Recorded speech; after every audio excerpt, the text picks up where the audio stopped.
everyone, my name is Rohan Mehndru. Today we'll be discussing about topic amino acids and proteins. और इसके अंदर जो हम सब टॉपिक कवर करेंगे they are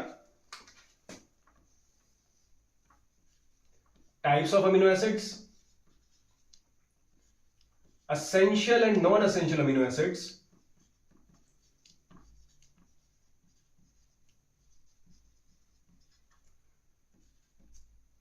polypeptide,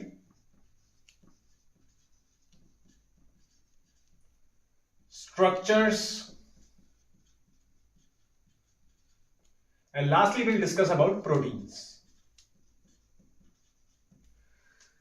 So these are the subtopics which we will discuss in this topic. So amino acids, जैसे कि नाम बता रहा है कि अमीनो एसिड बना है दो शब्दों से, अमीनो प्लस एसिड्स, यानी कि ये कंपाउंड है जिसके अंदर अमीनो ग्रुप भी है और एसिडिक ग्रुप भी है। यानी कि ये कंपाउंड है जिसका एक सिंपल फॉर्मूला है H2N C alpha COH with hydrogen bond. तो आप यहां पे देख सकते हैं कि ये यहां पे अमीनो ग्रुप भी है एंड कार्बोक्सिलिक ग्रुप भी है, यानी कि बेसिक ग्रुप भी है और एसिडिक ग्रुप भी है। तो there are 20 different types of amino acid available in this ecosystem. So अब देखा जाए तो 20 different types of amino acid कैसे हो रहे हैं, ये डिफरेंस आ रहा है because of the R group which is here. आप देख सकते हैं कि सारे के सारे अमीनो एसिड्स में ये जो ग्रुप है ये कॉमन रहेगा। डिफरेंस सिर्फ और सिर्फ आएगा, वो आएगा सिर्फ आर ग्रुप में। Only R group will create 20 different types of amino acids. So ये 20 जो डिफरेंट तरीके के अमीनो एसिड्स हैं they are listed here as we can see. So अब हम बात करते हैं essential and non essential amino acids की। एसेंशियल अमीनो एसिड्स वो होते हैं जो हमारी बॉडी को बाहर से चाहिए होती है, हमारी बॉडी खुद नहीं बना सकती उन्हें। So these are essential amino acids. और जो नॉन एसेंशियल अमीनो एसिड्स हैं वो हमारी बॉडी खुद ही बना लेती है, उन्हें बाहर से जरूरत नहीं होती। सो एसेंशियल अमीनो एसिड्स जो हैं उनके एग्जाम्पल क्या होंगे, विल लुक इनटू इट।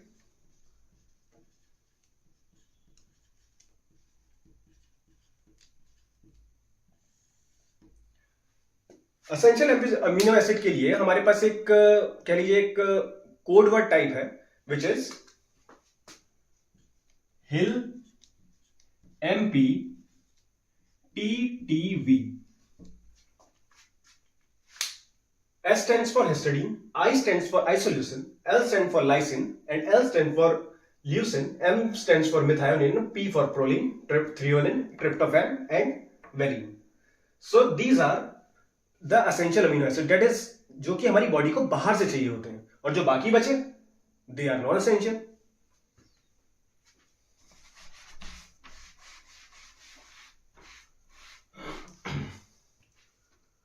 सो अब हम ये देखते हैं कि ये अमीनो एसिड्स जो हैं इनके पास कुछ फंक्शनल ग्रुप्स हैं।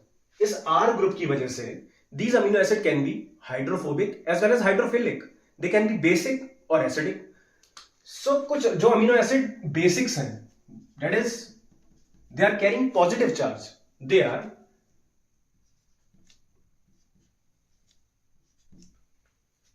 AHL, A stands for arginine, S stands for histidine and L stands for lysine। इसके लिए एक निमोनिक है कि हमने मूवी देखी होगी एक लेडीज वर्सेस विकी बेल। सो उसमें से हम ये बेल ले सकते हैं for basic amino acids. For acidic amino acid we have only 2 amino acids are there which are acidic in nature, that are aspartic acid and secondly glutamic acid. इसके लिए आप न्यूमोनिक याद कर सकते हैं आग। आप जानते हैं कि एसिड भी जो है वो जलाता है और आग भी जो है वो जलाती है। So from there we can remember आग, कि एसिडिक मींस आग। So will go for other amino acids like serine, threonine. These are the amino acid which are containing OH group, यानी कि इनके R ग्रुप जो है वो OH है, यहां पे OH है। सो OH कंटेनिंग जो अमीनो एसिड्स हैं उनके एग्जांपल क्या क्या होंगे, they are OH containing, these are serine and threonine। और अब कुछ ऐसे अमीनो एसिड्स भी हैं जिनके अंदर सल्फर है, they are containing sulphur in their R group. They are SH containing amino acids. They are cysteine and methionine.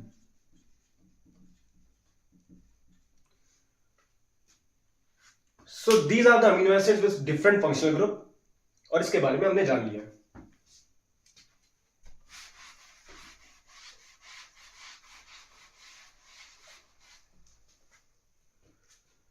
सो अब हम आते हैं, क्या ये अमीनो एसिड जो हैं they have the ability to combine? Yes, they have the ability to combine. Amino acid जो हैं, अगर मैं सिंपल फॉर्मूला लिखूं इसका, these amino acids can combine with the help of bond. A special type of bond is available here which is called as peptide bond. ये दोनों amino acid combine करेंगे with the help of the bond called as peptide bond. और एक water का loss होगा यहां पे. हमारी बायोलॉजी में जब भी कभी दो मोनोमर कंबाइन करेंगे, कभी भी दो मोनोमर कंबाइन करेंगे टू फॉर्म पॉलीमर्स, यानी कि टू और more monomer combine to form polymers, तो हमेशा वो एग्जांपल होगा डिहाइड्रेशन रिएक्शन का, यानी कि वाटर लॉस होगा हमेशा. ये ध्यान रखिएगा, कभी भी ऐसा हुआ तो हमेशा लॉस होगा वाटर का टू फॉर्म पॉलीमर. तो अब ये आ जाता है कि ये जो है ये दो आपके वो हैं अमीनो एसिड्स, तो इसको हम कहते हैं डाइपेप्टाइड. यानी दो अमीनो एसिड के बीच में एक पेप्टाइड बॉन्ड अवेलेबल है. तो 100 अमीनो एसिड्स के लिए कितने पेप्टाइड बॉन्ड्स अवेलेबल होंगे? इसके लिए सिंपल फॉर्मूला है n-1, where n stands for number of amino acids. तो सोचिए अगर मेरे पास 100 अमीनो एसिड्स हैं तो पेप्टाइड बॉन्ड कितने अवेलेबल होंगे? क्वेश्चन इज 100 अमीनो एसिड्स हैं, so how many peptide bonds will be available? It's 100 minus 1. That is 99. So 99 peptide bonds will be available.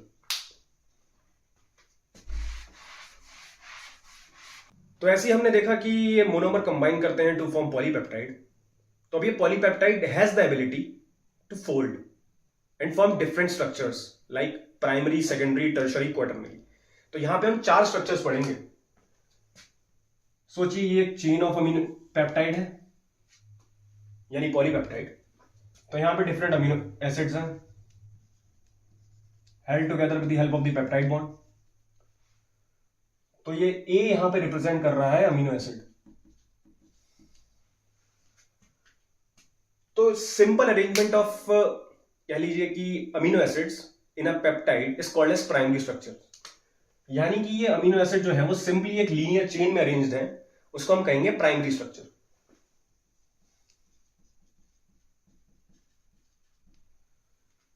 So this primary structure can fold, resulting to secondary, tertiary, then quaternary.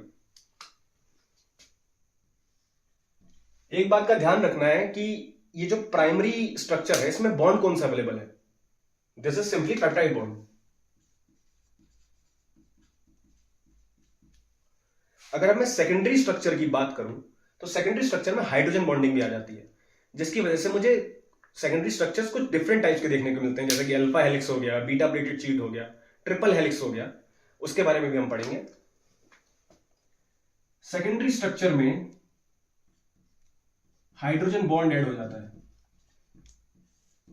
और इस bond की addition की वजह से कुछ different तरीके के structures बनते हैं, लाइक अल्फा हेलिक्स,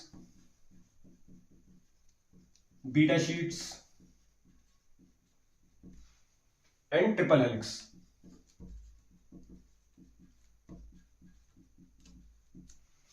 अगर मैं रफली डायग्राम दिखाऊं कि अल्फा हेलिक्स कैसे होता है, तो अल्फा हेलिक्स ऐसा होता है. और ये अब आ गया हमारे शीट्स. ट्रिपल हेलिक्स अलग है, उसका एग्जांपल है कोलेजन. सो इनके बीच में जो है वो हाइड्रोजन बॉन्ड्स अवेलेबल है.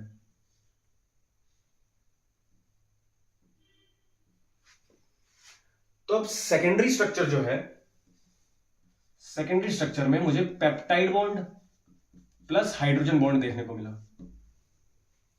अब हम आते हैं टर्शरी स्ट्रक्चर पे.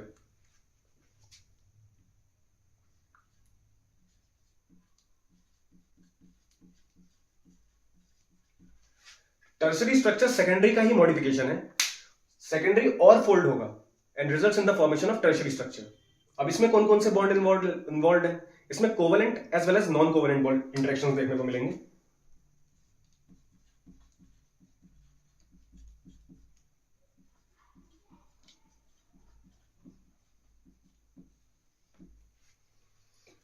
और ये जो कोवेलेंट और नॉन कोवेलेंट इंटरेक्शन जो होंगे वो एक ही चेन में होंगे, यानी कि अगर ये एक प्रोटीन है तो सारे इंटरेक्शन जो है वो इस पॉलीपेप्टाइड में ही देखने को मिलेंगे।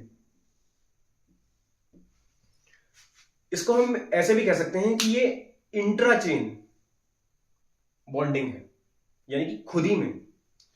और टर्शरी स्ट्रक्चर और फोल्ड होते हैं to form quaternary structure. Quaternary structure में मल्टीपल पेप्टाइड्स आ जाती हैं, यानी कि मतलब कि एक पेप्टाइड जो है वो दूसरी पेप्टाइड से इंटरेक्ट कर सकती है। This is interchain. So bonds involved are covalent plus non covalent.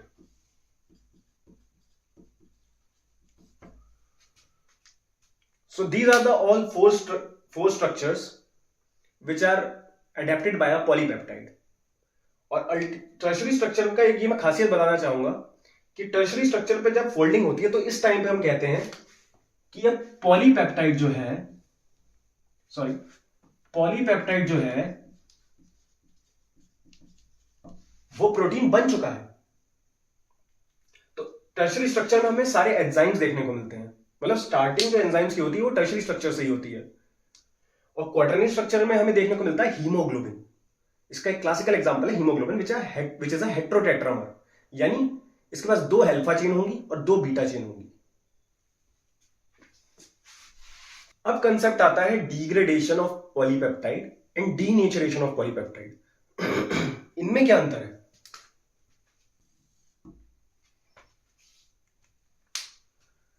Degradation का मतलब ये होता है कि मेरे पास ये एक अमीनो एसिड का स्ट्रेच है, अमीनो एसिड है इसमें,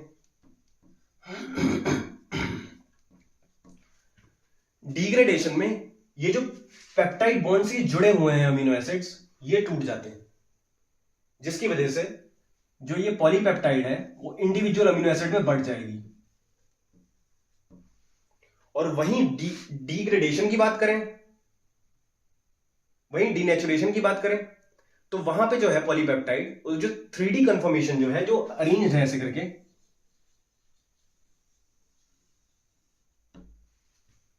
उनमें चेंज आएगा।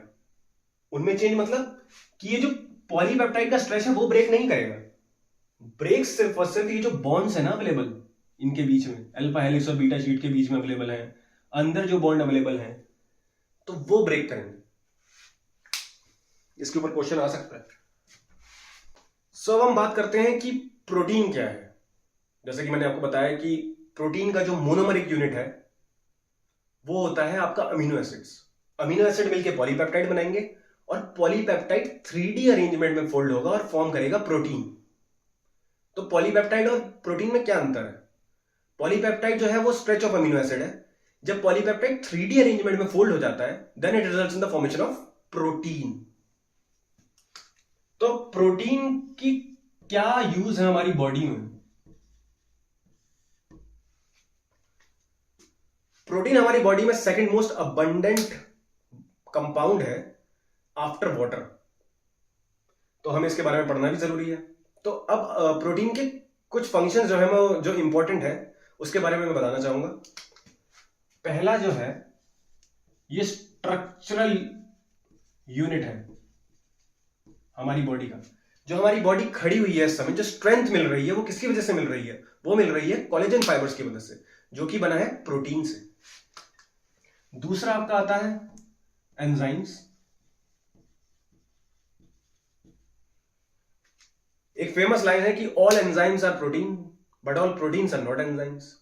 क्योंकि एंजाइम अगर आपको बनाना हो, अगर प्रोटीन को एक एंजाइम बनना हो तो उसके पास एक एक्टिव साइट होनी चाहिए, पर हर प्रोटीन के पास ऐसी एक्टिव साइट नहीं होती है। So protein can also act as enzymes. अब थर्ड आता है डिफेंस। जो हमारी बॉडी में एंटीबॉडीज हैं, वो ग्लाइकोप्रोटीन्स हैं, वो सब कुछ क्या है? वो है तो प्रोटीन ही ना। तो ग्लाइकोप्रोटीन की अगर मैं बात करूं तो ग्लाइकोप्रोटीन में आपके ये कार्बोहाइड्रेट प्लस प्रोटीन आ जाते हैं। इट्स अ कॉन्जुगेटेड प्रोटीन, यानी कि कुछ और बायोमोलिक्यूल प्रोटीन से जुड़ा हुआ है। With this will come to conclusion. तो हमने इस चैप्टर में क्या पढ़ा? इस चैप्टर में हमने पढ़ा प्रोटीन्स के बारे में। प्रोटीन्स कैसे बना, हमने पढ़ा प्रोटीन का मोनोमर क्या है। प्रोटीन का मोनोमर क्या है? Amino acid. हमने पढ़ा कि अमीनो एसिड दो तरीके के हो सकते हैं, असेंशियल एंड नॉन असेंशियल, है ना। तो असेंशियल के मैंने आपको एग्जांपल बताया। असेंशियल वो है जो हमारी बॉडी नहीं बना सकती, उसको बाहर से चाहिए। इसके एग्जांपल है आपके क्या?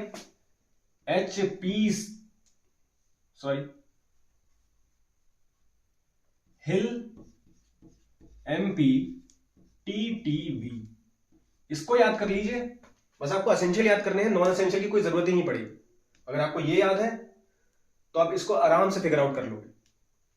तो अब हमने देखा कि जो प्रोटीन, वो अमीनो एसिड्स हैं, amino acid can make peptide bond,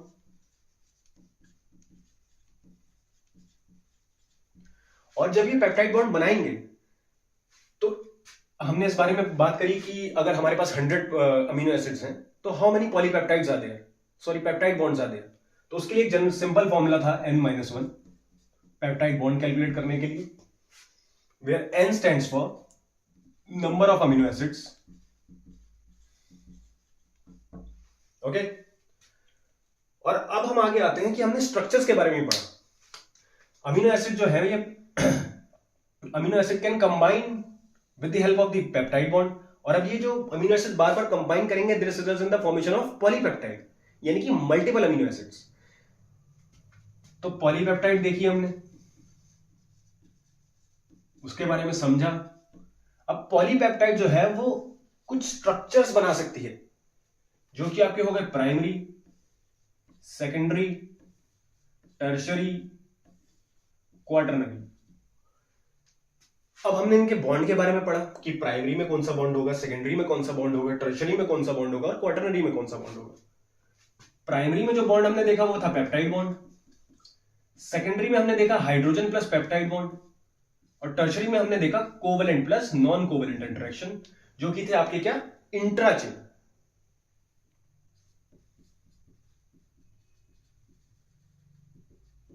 और क्वाटरनरी में हमने देखा कि दो पेप्टाइड्स आपस में इंटरेक्ट कर रही हैं, यानी कि इंटरचेन।